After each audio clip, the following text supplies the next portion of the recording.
सहनाववतु सहनौ भुनक्तु सह वीर्यं करवावहै तेजस्विनावधीतमस्तु मा विद्विषावहै। ओम शांति शांति शांति। ಶ್ರೀಕೃಷ್ಣ ಸರ್ವೂ ನಿನ್ನ ಸೇವೆಯಾಗಲಿ ಸ್ವಾಮಿ. ಎಲ್ಲ ಆಧ್ಯಾತ್ಮ ಬಂಧುಗಳಿಗೂ ನಮಸ್ಕಾರ ಮತ್ತು ಜ್ಞಾನದರ್ಶನಂ ವೇದಿಕೆಗೆ ಸ್ವಾಗತ. ಧ್ವನಿ ಗುರುದೇವದಾಗಿರಲಿ, ವಿಚಾರ ಪರಮಾತ್ಮನದಾಗಿರಲಿ, ಹಾಗೂ ಇದು ನನ್ನದಲ್ಲದ ಕರ್ಮವಾಗಲಿ. ಶ್ರೀಮದ್ ಭಾಗವತ ಮಹಾಪುರಾಣ 11ನೇ ಸ್ಕಂದ. ಮೊದಲಿಗೆ ಮಂಗಳಾಚರಣೆ. ಜನ್ಮಾದ್ಯಸ್ಯ ಯತೋನ್ಮಯಾದಿತರತಃ ಚಾರ್ತೇಷ್ವವಿಘ್ನಸ್ವರಾಟ್ ತೇನೇ ಬ್ರಹ್ಮಹೃದಾಯ ಆದಿಕವಯೇ ಮುಹ್ಯಂತೆ ಯತ್ಸೂರಯಃ ತೇಜೋ ವಾರಿಮೃದಾಂ ಯಥಾ ವಿನಿಮಯಃ ಯತ್ರ ತ್ರಿಸರ್ಗೋ ಮೃಷಾ ಧಾಮ್ನಾ ಸ್ವೇನ ಸದಾ ನಿರಸ್ತಕುಹಕಂ ಸತ್ಯಂ ಪರಂ ಧೀಮಹಿ ನಾರಾಯಣಂ ನಮಸ್ಕೃತ್ಯ ನರಂ ಚೈವ ನರೋತ್ತಮಂ ದೇವೀಂ ಸರಸ್ವತೀಂ ವ್ಯಾಸಂ ತತೋ ಜಯಮುದೀರಯೇತ್ ತತೋ ಜಯಮುದೀರಯೇತ್.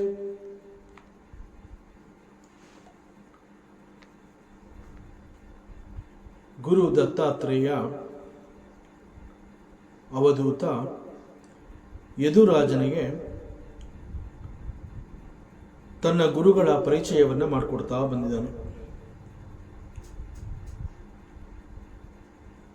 ಬ್ರಾಹ್ಮಣ ಅವಧೂತ ದತ್ತಾತ್ರೇಯ ಅವನು ಹೇಳ್ತಾನೆ,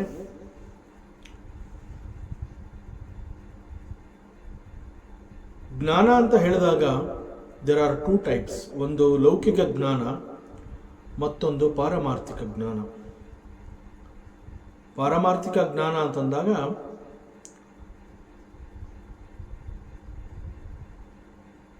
ದಿ ಅಲ್ಟಿಮೇಟ್ ನಾಲೆಡ್ಜ್, ಅದನ್ನು ಆತ್ಮಜ್ಞಾನ ಅಂತ ಹೇಳ್ತೀವಿ. ಈ ಒಂದು ಆತ್ಮಜ್ಞಾನ ಆರ್ ದಿ ಸತ್ಯ, ದ ಫೈನಲ್ ಟ್ರೂತ್ ಅಂತ ಏನು ಹೇಳ್ತೀವಿ, ಆ ರೀತಿಯ ಜ್ಞಾನ ಈಸ್ ಬಾರ್ನ್ ಔಟ್ ಆಫ್ ವೈರಾಗ್ಯ. ವೈರಾಗ್ಯದ ಕಾರಣದಿಂದ ಅಂತಹ ಜ್ಞಾನ ಅನ್ನುವಂತಹದ್ದು ಸಿಗೋದಕ್ಕೆ ಸಾಧ್ಯ. ಬಟ್ ಅನೇಕ ಸಂದರ್ಭಗಳಲ್ಲಿ ವೈರಾಗ್ಯ ಅಂತ ಹೇಳಿದಾಗ ಕೇವಲ ಜಗತ್ತಿನ ನಿರಾಕರಣೆ ಅಷ್ಟು ಮಾತ್ರ ಅರ್ಥ ಅಲ್ಲ ಅದು. ವೈರಾಗ್ಯ ಅಂತ ಹೇಳಿದಾಗ it's a very big word in Vedanta. ಅನೇಕ ಸಂದರ್ಭಗಳಲ್ಲಿ ನಾವು ಕೆಲವುಗಳನ್ನು ಬೇಡ ಅಂತ ಹೇಳ್ತೀವಿ. ಯಾಕೆ ಅಂತ ಕೇಳಿದ್ರೆ ಏನೋ ನನಗೆ ಇದರ ಬಗ್ಗೆ ವೈರಾಗ್ಯ ಅಂತ ಹೇಳ್ತೀವಿ. ಬಟ್ ವೈರಾಗ್ಯ ಅಂತಂದ್ರೆ ಆ ನಿರಾಕಾರ ಭಾವದಲ್ಲಿ ಎಲ್ಲವೂ ಇದೆ ಎನ್ನುವಂತಹ ಒಂದು ಸತ್ಯವನ್ನು ತಿಳಿದು ನಿರಾಕರಣೆ ಮಾಡುವಂತಹದ್ದು ನಿಜವಾದ ವೈರಾಗ್ಯ.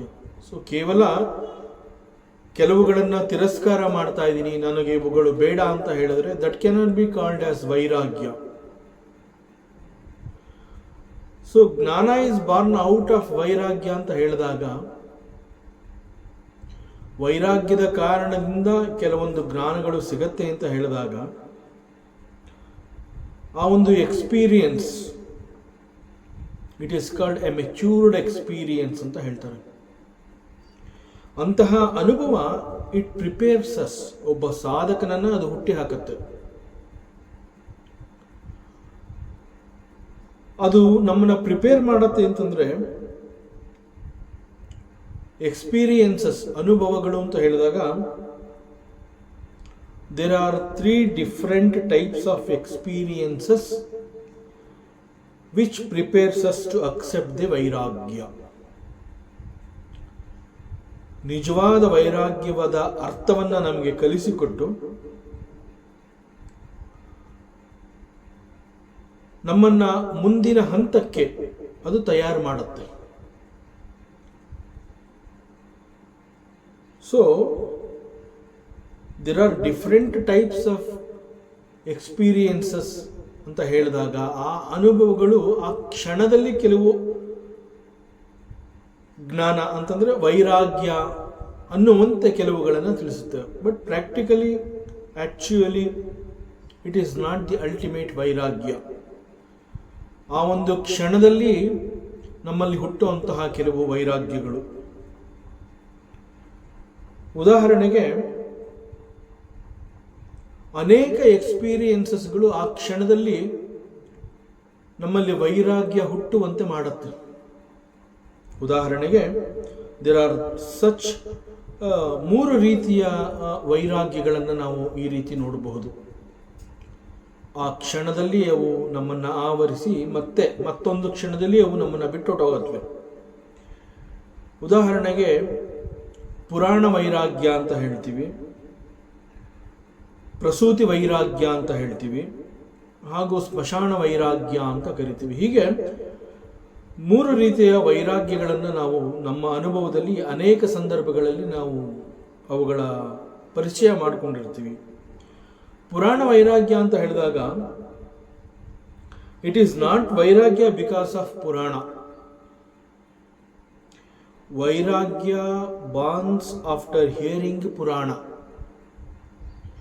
ಪುರಾಣ ಅಂತಂದಾಗ ಕೆಲವು ಶಾಸ್ತ್ರ ಗ್ರಂಥಗಳ ಶ್ರವಣ, ಅದು ಮಹಾಭಾರತ ಇರಬಹುದು, ರಾಮಾಯಣ ಇರಬಹುದು, ಭಗವದ್ಗೀತೆ ಇರಬಹುದು, ಕೆಲವು ಉಪನಿಷತ್ತುಗಳು, ವೇದಾಂತ, ಹೀಗೆ ಭಾಗವತ ಇರಬಹುದು. ಅವುಗಳ ಶ್ರವಣ ಮಾಡ್ತಾ ಇದ್ದಾಗ ಅವು ನಮ್ಮಲ್ಲಿ ಒಂದು ಆಲೋಚನೆಯನ್ನು ಹುಟ್ಟುಹಾಕುತ್ತೆ.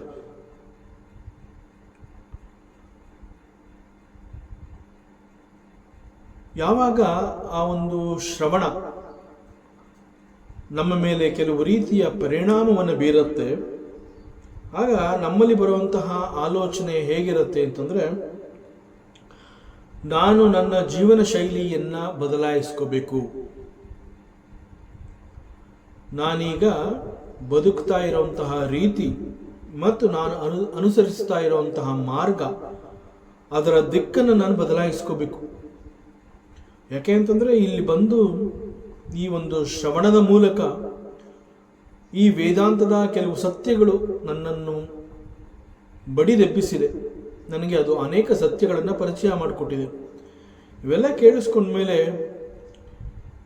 ನಿಜವಾದ ಬದುಕಿನ ಅರ್ಥ ಮತ್ತು ನಾನು ಬದುಕು ಮಾಡ್ತಾ ಇರುವಂತಹ ರೀತಿ ಇವುಗಳನ್ನು ತುಲನೆ ಮಾಡಿ ನೋಡಿದಾಗ ನನಗನ್ನಿಸ್ತಾ ಇದೆ, ನಾನು ನನ್ನ ಜೀವನದ ದಿಕ್ಕನ್ನು ಬದಲಾಯಿಸ್ಕೋಬೇಕು, ನನ್ನ ಜೀವನ ಶೈಲಿಯನ್ನು ನಾನು ಬದಲಾಯಿಸ್ಕೋಬೇಕು. ಯಾಕೆಂದರೆ ಇವೆಲ್ಲ ಕೇಳ್ತಾ ಇದ್ರೆ ಈ ಜಗತ್ತಿನ ವಸ್ತುಗಳು ಇವೆಲ್ಲ ನಮಗೆ ಕೇವಲ ಕ್ಷಣಿಕ ಸುಖವನ್ನು ತಂದುಕೊಡತ್ವೆ. ನಾವು ಜಗತ್ತಿನಲ್ಲಿ ನಾವು ಬದುಕು ಮಾಡ್ತಾ ಇರುವಂತಹ ಸಮಯದಲ್ಲಿ ಅನೇಕಗಳು ನಮ್ಮ ಎದುರಾಗಿ ಬರುತ್ತೆ, ಕಾಣಿಸ್ಕೊಳ್ಳುತ್ತವೆ. ಆ ವಸ್ತುಗಳನ್ನು ನಾನು ಪಡಿಬೇಕು, ಆ ವಸ್ತುಗಳು ನನಗೆ ನೆಮ್ಮದಿಯನ್ನು ಕೊಡುತ್ತೆ, ಶಾಂತಿಯನ್ನು ಕೊಡುತ್ತೆ, ಸುಖವನ್ನು ಕೊಡುತ್ತೆ ಅಂತ ಭಾವಿಸಿ ಆ ವಸ್ತುಗಳನ್ನು ಪಡೆದುಕೊಳ್ಳುವ ಸಲುವಾಗಿ ಮತ್ತು ಅದನ್ನು ಗಳಿಸಿಕೊಳ್ಳುವುದಕ್ಕೆ ಯಾವ ರೀತಿಯ ಕರ್ಮವನ್ನು ಮಾಡಬೇಕು ಅಂತಹ ಕರ್ಮದಲ್ಲಿ ನಾನು ಪಾಲ್ಗೊಳ್ತೀನಿ. ಹಾಗೂ ಆ ಮೂಲಕ ಅವುಗಳನ್ನು ನಾನು ಸಂಪಾದನೆ ಕೂಡ ಮಾಡ್ತೀನಿ. ಇಂತಹ ವಸ್ತುಗಳು ನನಗೆ ಸಿಕ್ತು ಅಂತ ಹೇಳಿ ಆನಂದವನ್ನು ಪಡ್ತೀನಿ. ಆದರೆ ಕೆಲವೇ ಕ್ಷಣಗಳ ಬಳಿಕ, ಕೆಲವು ಸಮಯದ ನಂತರ ಆ ವಸ್ತುಗಳ ಮೇಲೆ ನನ್ನ ಆಸಕ್ತಿ ಎನ್ನುವಂತಹದ್ದು ನಿಧಾನವಾಗಿ ಕಡಿಮೆ ಆಗ್ತಾ ಬರುತ್ತೆ. ಆ ವಸ್ತುಗಳು ನನ್ನ ಬಳಿ ಬಂದಾಗ ಯಾವ ಮಟ್ಟದ ಒಂದು ಸುಖವನ್ನು ನಾನು ತಲುಪಿದ್ದೆ, ಅಂತಹ ಸುಖದ ಅನುಭವ ಈಗ ಆಗ್ತಾ ಇಲ್ಲ. ನನಗೆ ಆ ವಸ್ತು ಬೇಡ. ಯಾವ ವಸ್ತುವಿಗಾಗಿ ನಾನು ಅದನ್ನು ಸಂಪಾದನೆ ಮಾಡಲೇಬೇಕು ಅಂತ ಹೇಳಿ ಅನೇಕ ಕರ್ಮಗಳಲ್ಲಿ ನಾನು ಪಾಲ್ಗೊಂಡಿದ್ದೆ, ಈಗ ನನಗೆ ಅದರ ಸಂಪೂರ್ಣ ಚಿತ್ರಣ ಸಿಕ್ಕಿದೆ. ಆ ವಸ್ತುಗಳು ಕೇವಲ ಕೆಲವು ಕ್ಷಣಗಳ ಕಾಲ ನನಗೆ ಸುಖವನ್ನು ಕೊಡುತ್ತೆ. ಆ ವಸ್ತುಗಳಿಗೆ ಶಾಶ್ವತವಾದ ಸುಖವನ್ನು ಕೊಡುವಂತಹ ಶಕ್ತಿ ಇಲ್ಲ. ಈಗ ಅರ್ಥ ಆಗ್ತಾ ಇದೆ. ಇಲ್ಲಿ ಈ ವೇದಾಂತದ ಕೆಲವು ಸತ್ಯಗಳು ನನ್ನ ಕಿವಿಗೆ ಬಿದ್ದ ಮೇಲೆ ನನಗೆ ಗೊತ್ತಾಗ್ತಾ ಇದೆ. ಈ ಜಗತ್ತು ಅನ್ನುವಂತಹದ್ದೇ ಒಂದು ಸತ್ಯ ಅಲ್ಲ, ಇದೊಂದು ಮಿಥ್ಯಾ ಪ್ರಪಂಚ ನಮಗೆ ಎಂದಿಗೂ ಕೂಡ ಸುಖವನ್ನಾಗಲಿ, ಶಾಂತಿಯನ್ನಾಗಲಿ, ನೆಮ್ಮದಿಯನ್ನಾಗಲಿ ಕೊಡೋದಕ್ಕೆ ಸಾಧ್ಯ ಇಲ್ಲ. ಜಗತ್ತಿಗೆ ಆ ಶಕ್ತಿ ಇಲ್ಲ ಅಂತಂದ ಮೇಲೆ ಜಗತ್ತಿನಲ್ಲಿ ಇರುವಂತಹ ಈ ವಸ್ತುಗಳು ನನಗೆ ಹೇಗೆ ಪರ್ಮನೆಂಟ್ ಸುಖವನ್ನು ಕೊಡೋದಕ್ಕೆ ಸಾಧ್ಯ? ಆದ್ರಿಂದ I have to change my ಜೀವನ ಶೈಲಿ. ನಾನು ಬದಲಾಯಿಸ್ಕೋಬೇಕಾಗತ್ತೆ. ಈ ವಸ್ತುಗಳು ಇಲ್ಲದೆ ಕೂಡ ನಾನು ಬದುಕು ಮಾಡಬಹುದು ಅನ್ನೋದನ್ನು ನಾನು ಕಲಿಬೇಕಾಗುತ್ತೆ. ಆ ವಸ್ತುಗಳು ಇಲ್ಲದೆ ಇದ್ರೂ ಕೂಡ ನಾನು ಸುಖವಾಗಿರಬಹುದು ಅನ್ನೋದನ್ನು ನಾನು ಕಂಡುಕೋಬೇಕು. ಆದ್ರಿಂದ ಇವುಗಳು ಇಲ್ಲದೆ ನಾನು ಬದುಕು ಮಾಡುವಂತಹದನ್ನ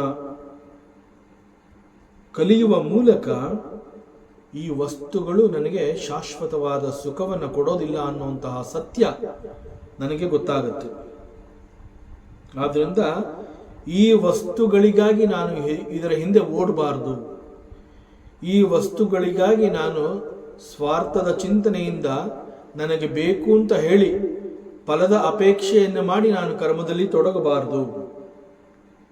ಇವುಗಳು ಇಲ್ಲದೆ ಕೂಡ ನಾನು ಬದುಕಬಹುದು ಅಂತಂದ ಮೇಲೆ ಇವುಗಳು ನನಗೆ ಬೇಕಾಗಿಲ್ಲ. ಸೊ ನನಗೆ ಬೇಡ ಅನ್ನುವಂತಹ ಈ ಒಂದು ವೈರಾಗ್ಯ ನಮ್ಮಲ್ಲಿ ಉದಯಿಸಿ ಅನೇಕಗಳನ್ನು ನಾನು ತಿರಸ್ಕಾರ ಮಾಡ್ತೀನಿ. ಆದರೆ ಈ ವಿಚಾರದಲ್ಲಿ ಸತ್ಯ ಏನು ಅಂತಂದ್ರೆ, ಈ ಒಂದು ವೈರಾಗ್ಯ, ಈ ಒಂದು ಪುರಾಣ ವೈರಾಗ್ಯ ಎಷ್ಟು ಸಮಯ ನನ್ನ ಹತ್ರ ಇರೋದಕ್ಕೆ ಸಾಧ್ಯ? ಯಾಕೆ ಅಂತಂದ್ರೆ, ಯಾವಾಗ ಒಂದು ಜ್ಞಾನ ಯಜ್ಞಶಾಲೆಯಲ್ಲಿ ಅಥವಾ ಆ ಒಂದು ಲೆಕ್ಚರ್ ಹಾಲ್ನಲ್ಲಿ ನಾನು ಕುಳಿತು ಈ ವೇದಾಂತ ಸತ್ಯಗಳನ್ನು ನಾನು ಕೇಳಿಸ್ಕೊತಾ ಇದ್ದೆ, ಆಗ ನನ್ನಲ್ಲಿ ಹುಟ್ಟಿದಂತಹ ಆಲೋಚನೆ ಈ ವಸ್ತುಗಳಿಲ್ಲದೆ ನಾನು ಬದುಕಬಹುದು ಅನ್ನುವ ತೀರ್ಮಾನಕ್ಕೆ ಬಂದೆ. ಆದ್ದರಿಂದ ಇಂತಹ ವಸ್ತುಗಳ ಹಿಂದೆ ನಾನು ಹೋಗಬಾರದು ಅನ್ನುವಂತಹ ನಿರ್ಧಾರವನ್ನ ನಾನು ತೆಗೆದುಕೊಂಡಿದ್ದು ಈ ಜ್ಞಾನ ಯಜ್ಞಶಾಲೆಯಲ್ಲಿ. ಯಾವ ಕ್ಷಣದಲ್ಲಿ ನಾನು ಈ ಲೆಕ್ಚರ್ ಹಾಲಿಂದ ಈಚೆ ಬರ್ತೀನಿ, ಸತ್ಸಂಗ ಅನ್ನುವಂತಹದ್ದು ಮುಗಿಯತ್ತೆ.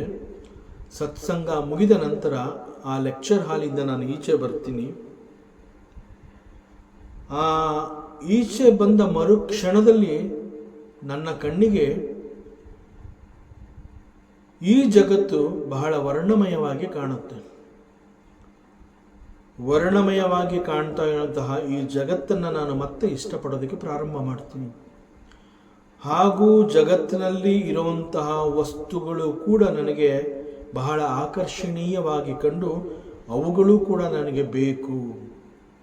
ಅವುಗಳಿಲ್ಲದೆ ಹೋದರೆ ನನ್ನ ಬದುಕು ಕಷ್ಟ ಆಗತ್ತೆ, ಇಟ್ ಈಸ್ ಅಪೂರ್ಣ.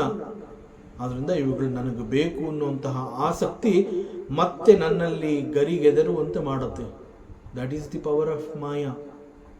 ಸೊ ಅದರಿಂದ ಪುರಾಣ ವೈರಾಗ್ಯ ಅಂತ ಹೇಳಿದಾಗ it just comes and goes. ಒಂದು ಕ್ಷಣದಲ್ಲಿ ಅದು ಬಂದು ನಮ್ಮಲ್ಲಿ ವೈರಾಗ್ಯ ಭಾವವನ್ನು ಹುಟ್ಟಿ ಹಾಕತ್ತೆ.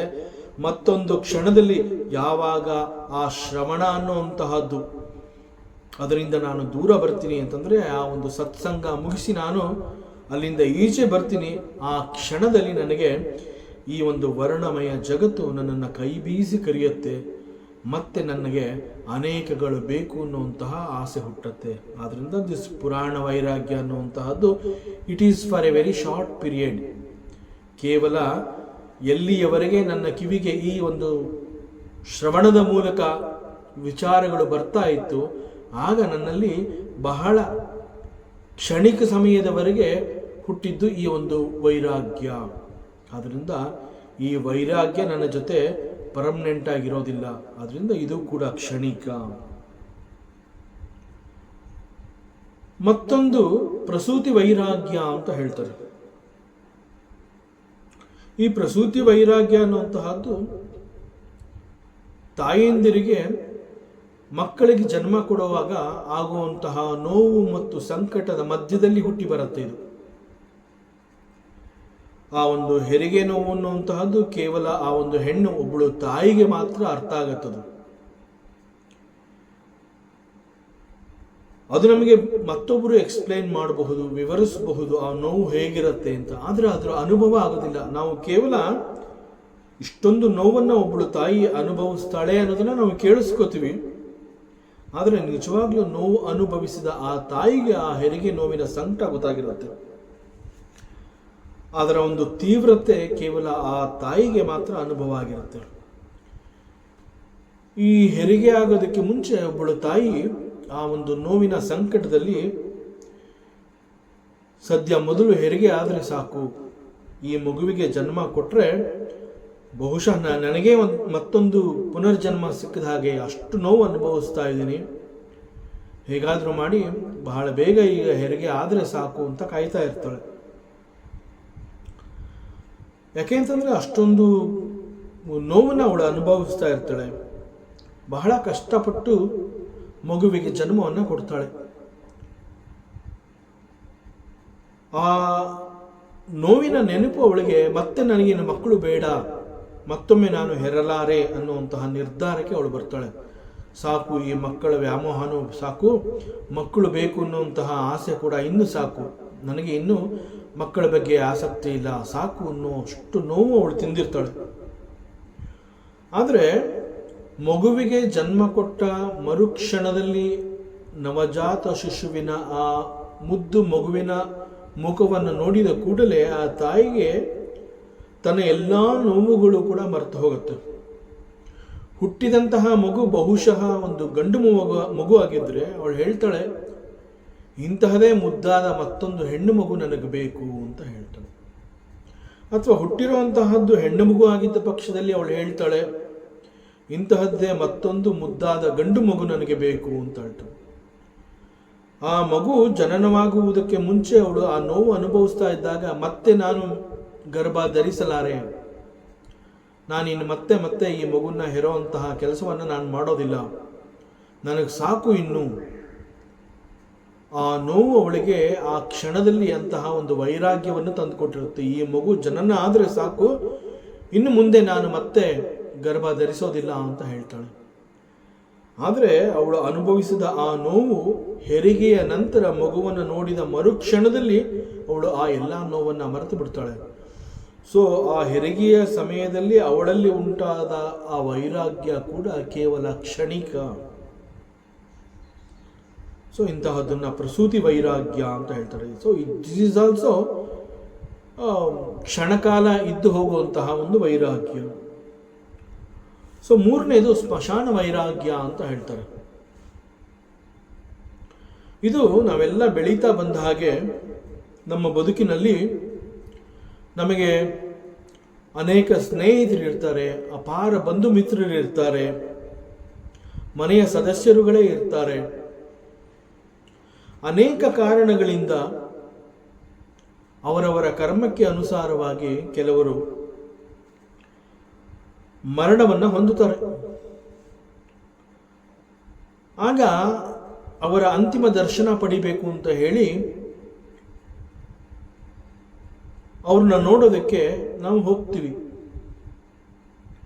ಅಲ್ಲಿ ಅಂತಿಮ ದರ್ಶನ ಅಂತ ಹೇಳಿ ಅವರ ಮುಖವನ್ನು ನೋಡ್ತೀವಿ, ಆ ದೇಹಕ್ಕೆ ನಮಸ್ಕಾರ ಮಾಡ್ತೀವಿ.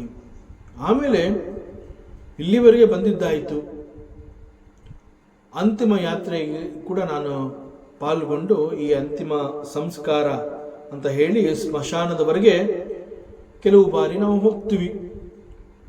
ಅಲ್ಲಿ ಸ್ಮಶಾನಕ್ಕೆ ಹೋದಾಗ ಆ ಒಂದು ಮೌನ ಮೌನದಲ್ಲಿ ಬಹಳ ಹತ್ತಿರದಲ್ಲಿ ಕಂಡಂತಹ ಒಂದು ಸಾವನ್ನು ನಾವು ವಿಶ್ಲೇಷಣೆ ಮಾಡ್ತಾ ಇರ್ತೀವಿ. ಮನುಷ್ಯ ಸಾಯುವುದಕ್ಕೆ ಮುಂಚೆ ತಾನು ತನ್ನದು ಅಂತ ಹೇಳಿ ನನಗಿಂತಾದ್ ಬೇಕು ಅಂತ ಹೇಳಿ ಎಷ್ಟೆಲ್ಲ ಹೊಡೆದಾಡಿ ಅನೇಕಗಳನ್ನು ಅವನು ಗಳಿಸ್ಕೋತಾನೆ. ಆದರೆ ಈಗ ಸತ್ತು ಮಲಗಿದಾನೆ, ಯಾವುದೊಂದನ್ನು ಅವನು ತಗೊಂಡು ಹೋಗೋಕ್ಕಾಗ್ತಾ ಇಲ್ಲ. ಅವನ ಜೊತೆ ಅವನ ಹೆಂಡತಿ ಮಕ್ಕಳು ಕೂಡ ಹೋಗೋಕ್ಕಾಗೋದಿಲ್ಲ. ಇದು ನಂದು ಅಂತ ಹೇಳಿ ಅವನು ಸಂಪಾದನೆ ಮಾಡಿದಂತಹ ಒಂದು ಸಣ್ಣ ಚಿಕ್ಕಾಸು ಕೂಡ ಅವನ ಜೊತೆ ಹೋಗ್ತಾ ಇಲ್ಲ.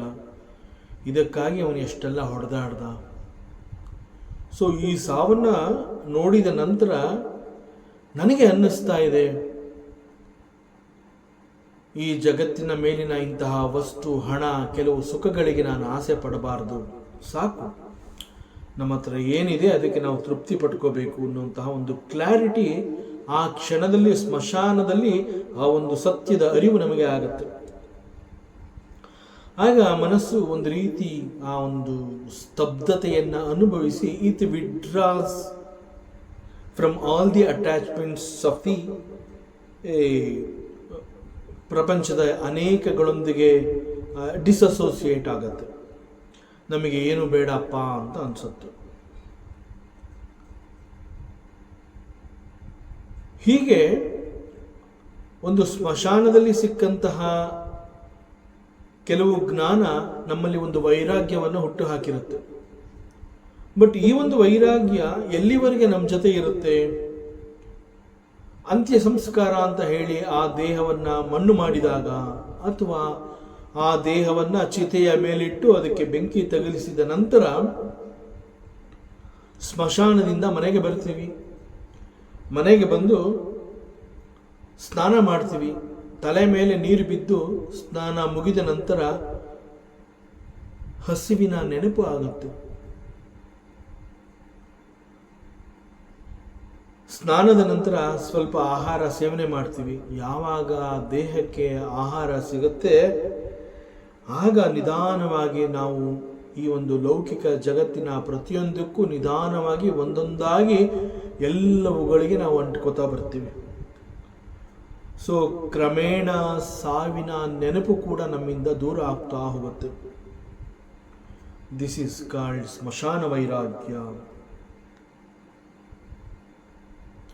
ಹೀಗೆ ವೈರಾಗ್ಯ ಅನ್ನುವಂತಹದ್ದು ಅನೇಕ ರೀತಿಯಲ್ಲಿ ನಮ್ಮ ಬಳಿಗೆ ಬಂದು ಅನೇಕ ಸಂದರ್ಭಗಳಲ್ಲಿ ಅದನ್ನೇ ವೈರಾಗ್ಯ ಅನ್ನುವಂತೆ ಅದು ಬಿಂಬಿಸಿ ನಮಗೆ ಕೆಲವೊಂದು ಜ್ಞಾನವನ್ನು ಕೊಡುತ್ತೆ. ಬಟ್ ಆ ಕ್ಷಣದಲ್ಲಿ ನಮ್ಮಲ್ಲಿ ಹುಟ್ಟಿದಂತಹ ಆ ಒಂದು ವೈರಾಗ್ಯ, we don't give sufficient opportunity to nurture that vairagya. ಅಂತಂದ್ರೆ ಒಂದು ಡೀಪ್ ಕ್ಲಾರಿಟಿ ನಮಗೆ ಸಿಕ್ಕಿದಾಗ ಅದನ್ನು ನಾವು ಮೇಂಟೈನ್ ಮಾಡುವಂತಹ ಕೆಲಸವನ್ನು ನಾವು ಮಾಡೋದಿಲ್ಲ. ಆದರೆ ಅವಧೂತರು ಇಲ್ಲಿ ಆ ಸ್ತ್ರೀ ಅಂತಂದ್ರೆ ಪಿಂಗಳೆ, ಆ ಪಿಂಗಳಾಳಿಗೆ ಸಿಕ್ಕಿದಂತಹ ಒಂದು ವೈರಾಗ್ಯದ ಬಗ್ಗೆ ಅವರು ಮಾತನಾಡ್ತಾ ಇದ್ದಾರೆ. ಅವರು ಹೇಳ್ತಾರೆ, ಪಿಂಗಲಾಳಿಗೆ ಸಿಕ್ಕಂತಹ ವೈರಾಗ್ಯ ಈಸ್ ಬಾರ್ನ್ ಔಟ್ ಆಫ್ ಜ್ಞಾನ.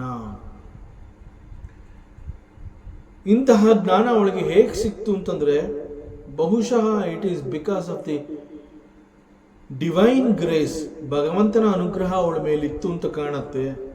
ಹಾಗೂ ಅವಳ ಪೂರ್ವ ಜನ್ಮದ ಸುಕೃತದ ಫಲ ಈಗ ಅವಳಿಗೆ ಇಂತಹ ಒಂದು ವಿಶೇಷವಾದ ಜ್ಞಾನ ಸಿಗೋ ಹಾಗೆ ಮಾಡಿದೆ.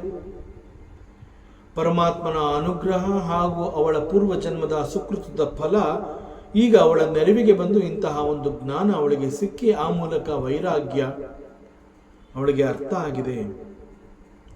ಅವಧೂತ ದತ್ತಾತ್ರೇಯ ಹೇಳ್ತಾ ಇದ್ದಾರೆ, ಹೇ ರಾಜ ಯದುನಂದನ, ಹಣದ ಆಸೆಯಿಂದ ಇದೇ ಪಿಂಗಲ ಇಡೀ ರಾತ್ರಿ ಹಣಕ್ಕಾಗಿ ಕಾಯ್ತಾ ಇರ್ತಾಳೆ. ಯಾರೋ ಒಬ್ಬ ಪರಪುರುಷ ಹಣದ ಸಮೇತ ಹಣವನ್ನು ಹಿಡಿದುಕೊಂಡು ನನ್ನ ಬಳಿಗೆ ಬಂದು ನನಗೆ ಬೇಕಾಗಿರುವಂತಹ ಹಣವನ್ನು ಕೊಟ್ಟು ನನ್ನ ದೇಹದ ಸುಖವನ್ನು ಅವನು ಬಯಸಿ ನನಗೆ ಹಣವನ್ನು ಕೊಟ್ಟು ಅವನು ಹೋಗ್ತಾನೆ. ಈ ಒಂದು ಎಕ್ಸ್ಪೆಕ್ಟೇಷನ್ ಅಲ್ಲಿ ಅವಳು ಇಡೀ ರಾತ್ರಿ ಕಾಯ್ತಾ ಇರ್ತಾಳೆ. ಎಷ್ಟೇ ಸಮಯ ಕಾದ್ರೂ ಕೂಡ ಆ ಮಾರ್ಗವಾಗಿ ಯಾವ ಪುರುಷನೂ ಆ ಕಡೆ ಬರಲಿಲ್ಲ, ಮತ್ತೆ ಅವಳಿಗೆ ಹಣ ಕೂಡ ಸಿಗಲಿಲ್ಲ. ಹಣ ಸಿಗತ್ತೆ, ಒಬ್ಬ ಪುರುಷ ಈ ಕಡೆ ಬರ್ತಾನೆ ಅನ್ನೋ ಆ ಎಕ್ಸ್ಪೆಕ್ಟೇಷನ್ ಅಲ್ಲಿ she could not even sleep. It was late night, mid night.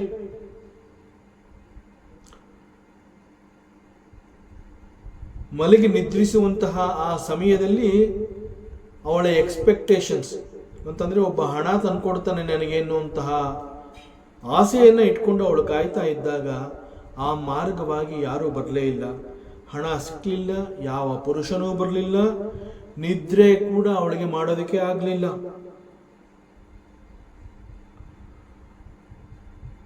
ಆಗ ಅವಳಿಗೆ ಈ ಒಂದು ಪೀರಿಯಡ್, ಈ ಒಂದು ಸಮಯದಲ್ಲಿ ಅವಳಿಗೆ ಒಂದು ಜ್ಞಾನ ಅವಳಲ್ಲಿ ಉಂಟಾಗುತ್ತೆ. ಅವಳು ಯೋಚನೆ ಮಾಡ್ತಾಳೆ, ನನಗೆ ನಿದ್ದೆ ಕೂಡ ಮಾಡೋಕ್ಕಾಗ್ತಾ ಇಲ್ಲ. ಬಹುಶಃ ನಿದ್ದೆ ಯಾಕೆ ಮಾಡಲಿಲ್ಲ ಅಂತಂದ್ರೆ, ಯಾವುದೇ ಸಮಯದಲ್ಲಿ ಒಬ್ಬ ವ್ಯಕ್ತಿ ನನಗಾಗಿ ಹಣವನ್ನು ತಗೊಂಡು ಬರ್ತಾನೆ ಅಂತ ಹೇಳಿ ನಾನು ಆ ಒಂದು ನಿರೀಕ್ಷೆನಲ್ಲಿದ್ದೆ. ಅವನು ಬರುವಂತಹ ಸಂದರ್ಭದಲ್ಲಿ ನಾನು ಎಚ್ಚರದಿಂದ ಇಲ್ಲದೆ ಹೋದ್ರೆ ನನಗೆ ಹಣ ಸಿಗೋದಿಲ್ಲ ಅಂತ ಹೇಳಿ ಆ ಹಣಕ್ಕಾಗಿ ನಾನು ಕಾಯ್ತಾ ಇದ್ದೆ. ಈಗ ಅನ್ನಿಸ್ತಾ ಇದೆ, ನಿದ್ರೆ ಮಾಡಬೇಕು ಅಂತಂದ್ರೆ ಯಾವ ಎಕ್ಸ್ಪೆಕ್ಟೇಷನ್ಸ್ ಕೂಡ ಇರಬಾರ್ದು.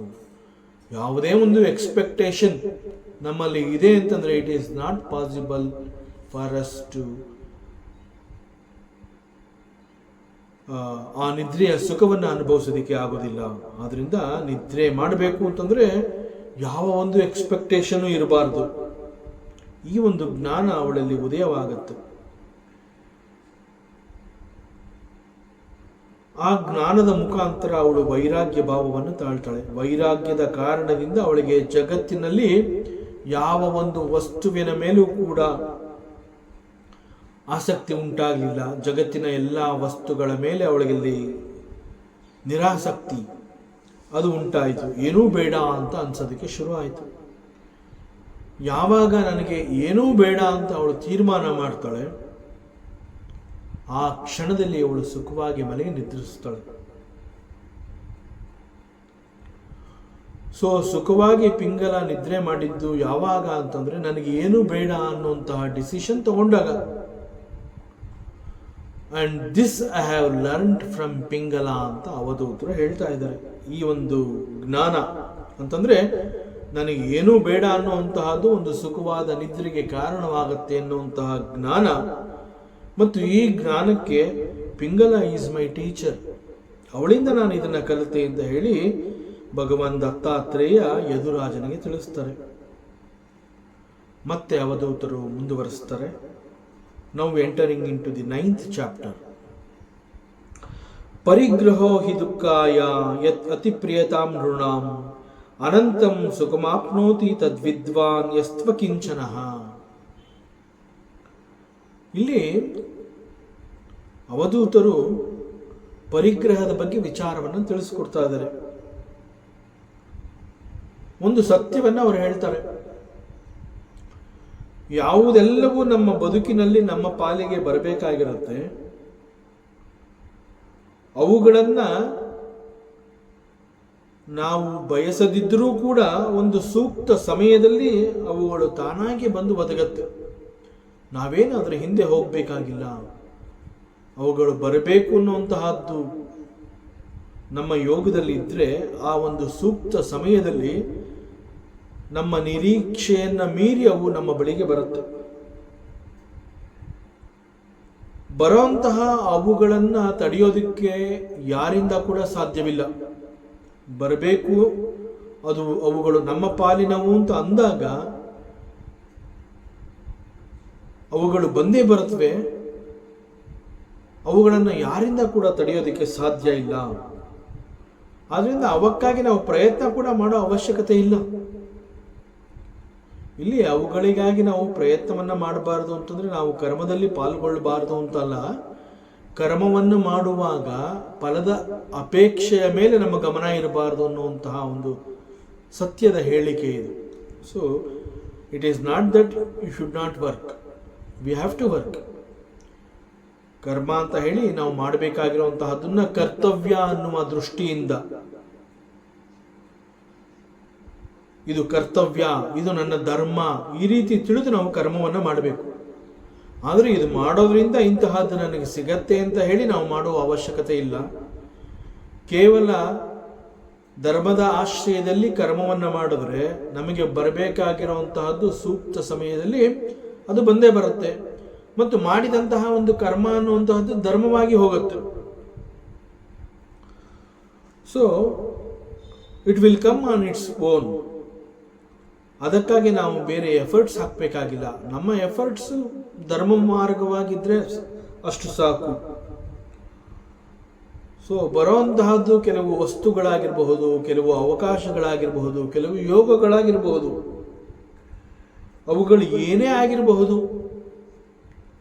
ಬರಬೇಕಾಗಿರುವಂತಹದ್ದು ಬಂದೇ ಬರುತ್ತೆ. ಅವು ನಮ್ಮನ್ನು ತಲುಪತ್ವೆ ಮತ್ತು ಅವುಗಳು ಬಂದು ನಂತರ ಬಂದ ಉದ್ದೇಶವನ್ನು ಅವು ನಮಗೆ ತಿಳಿಸಿಕೊಡುತ್ತೆ. ಬಂದ ಉದ್ದೇಶ ಮುಗಿದ ನಂತರ ಮತ್ತಷ್ಟು ಸಮಯ ಅವು ನಮ್ಮ ಬಳಿ ಇರಲಿ ಅಂತ ಹೇಳಿ ನಾವು ಅವುಗಳನ್ನು ಹಿಡಿದಿಟ್ಕೊಳ್ಳೋದಕ್ಕೆ ಕೂಡ ಸಾಧ್ಯವಿಲ್ಲ. ಬಂದ ಉದ್ದೇಶ ಮುಗಿಯಿತು, ಇನ್ನು ನಮಗೆ ಅದರ ಉಪಯೋಗ ಇಲ್ಲ ಅಂತಂದಾಗ ಅದು ನಮ್ಮಿಂದ ತಾನಾಗಿಯೇ ಹೊರಟೋಗುತ್ತೆ. ಹೇಗೆ ಬಂತೋ ಹಾಗೆ ಅದು ಹೋಗುತ್ತೆ. ಸೊ ಸೂಕ್ತ ಸಮಯದಲ್ಲಿ ಬರುತ್ತೆ ಹಾಗೂ ಸೂಕ್ತ ಸಮಯದಲ್ಲಿ ಇಟ್ ವಿಲ್ ಗೋ. ಅನಿರೀಕ್ಷಿತವಾಗಿ ಬಂತು ಅಂತ ಹೇಳಿ ಅದಕ್ಕಾಗಿ ನಾವು ಹಿಗ್ಗುವಂತಹದ್ದು ಬೇಡ. ಅದರಂತೆ ಬಂದ ಅವುಗಳು ಸಾಕಷ್ಟು ನನಗೆ ಸುಖವನ್ನು ಕೊಡ್ತು, ಈಗ ಹೋಗ್ತಾ ಇದೆಯಲ್ಲ, ಅದು ಹೋದ್ರೆ ಮುಂದೆ ಏನು ಗತಿ ಅಂತ ಹೇಳಿ ಅದಕ್ಕಾಗಿ ಕುಗ್ಗುವಂತಹದ್ದು ಬೇಡ. ಸೊ ಅವುಗಳ ಕಾರಣದಿಂದ ನಾವು ಚಿಂತೆ ಮಾಡುವಂತಹದ್ದು ಬೇಡ. ಜಸ್ಟ್ ನಮ್ಮ ಪಾಡಿಗೆ ನಾವಿದ್ಬಿಡ್ಬೇಕು ಅಂತ ಇಲ್ಲಿ ಅವಧೂತರು ಹೇಳ್ತಾ ಇದ್ದಾರೆ.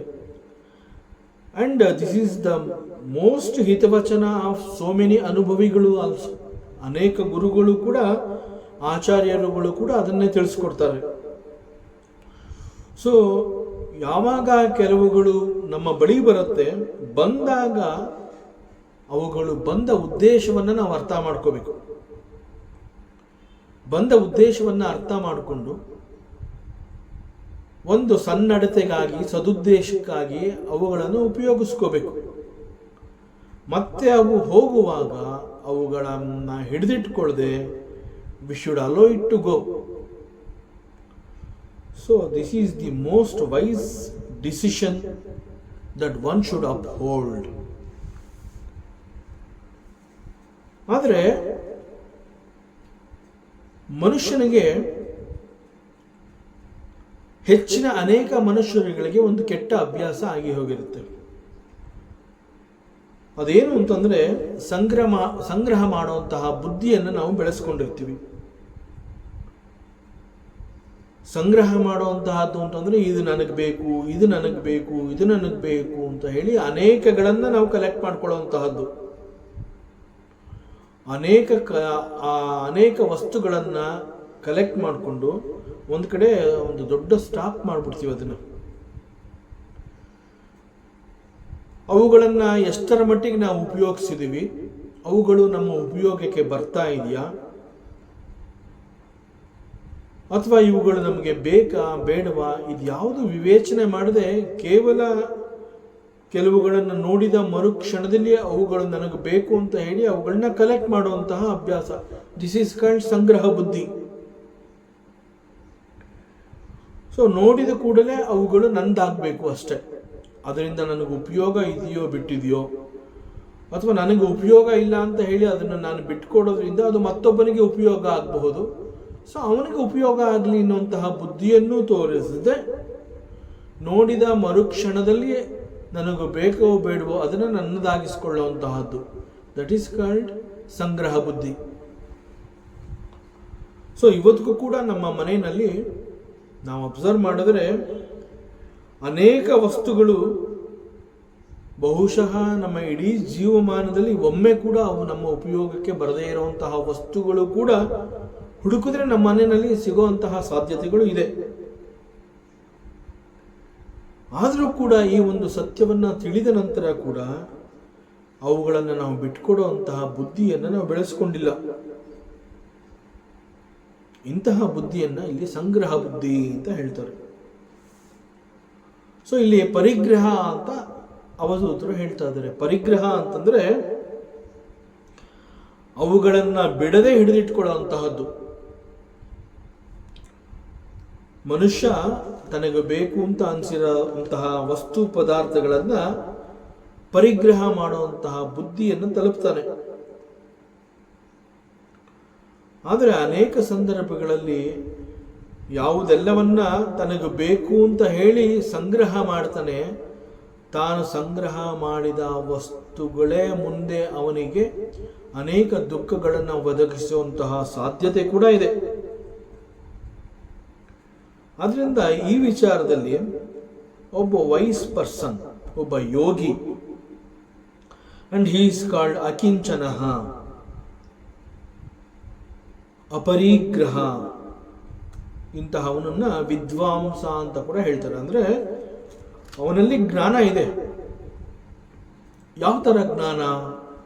ಯಾವುದು ತನಗೆ ಬೇಕು, ಯಾವುದು ತನಗೆ ಬೇಡ ಅಂತ ಹೇಳಿ ವಿವೇಚನೆ ಮಾಡುವಂತಹ ಜ್ಞಾನವನ್ನು ಹೊಂದಿರುವಂತಹವನನ್ನ ಅಕಿಂಚನಃ, ವಿದ್ವಾಂಸ ಅಂತ ಹೇಳ್ತಾರೆ, ಬುದ್ಧಿವಂತ ಅಂತ ಹೇಳ್ತಾರೆ. So he enjoys every moment, ಪ್ರತಿ ಕ್ಷಣವನ್ನು ಅವನು ಅನುಭವಿಸ್ತಾನೆ. ಪ್ರತಿ ಕ್ಷಣ ಅವನಿಗೆ ಆನಂದವನ್ನು ಕೊಡ್ತಾ ಇರುತ್ತೆ. ಯಾಕೆ ಅಂತಂದ್ರೆ ಅವನಲ್ಲಿರುವಂತಹ ಅಪರಿಗ್ರಹ ಬುದ್ಧಿ.